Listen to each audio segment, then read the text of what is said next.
can go ahead.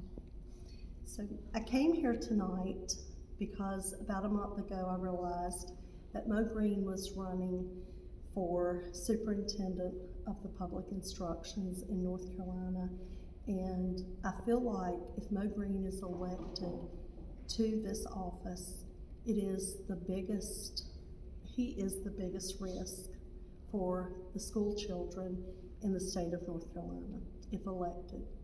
Mo Green functions on a cover-up society where only his friends are covered and the rest of the community is not.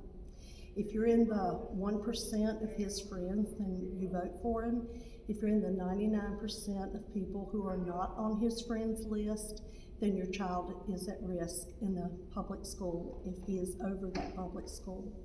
My son was a freshman at a Guilford County school when he was the Guilford County superintendent.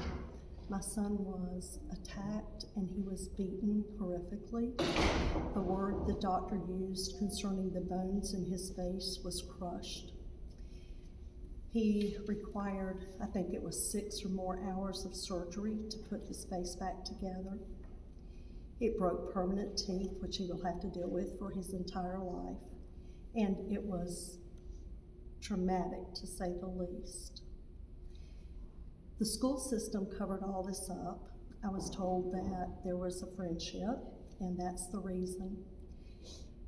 To cover up an assault of this magnitude, the first thing you cannot do is call an ambulance. So my son sat for 45 minutes and bled while he waited for me to pick him up.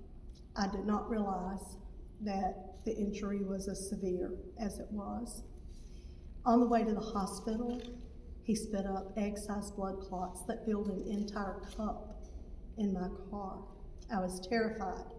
I called his pediatrician's office. They told me to keep driving.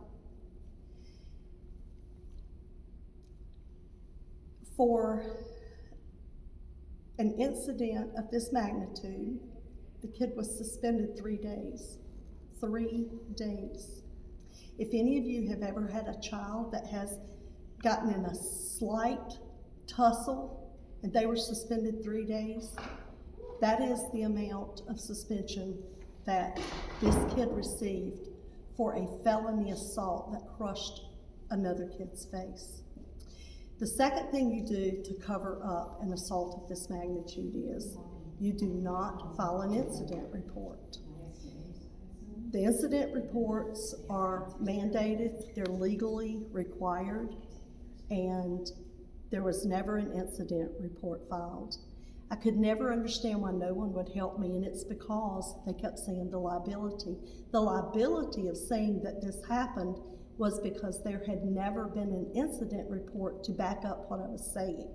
3 days before it had been 3 years, I found out through the school's insurance company that there never had been an assault there, meaning an incident report had never been filed. You would have to know that I probably went to that school and made phone calls that would exceed 50 times probably to meet with Mo Green. And he sat behind a door and he never showed his face. I never got to tell Mo Green what I thought until tonight, and I faced him.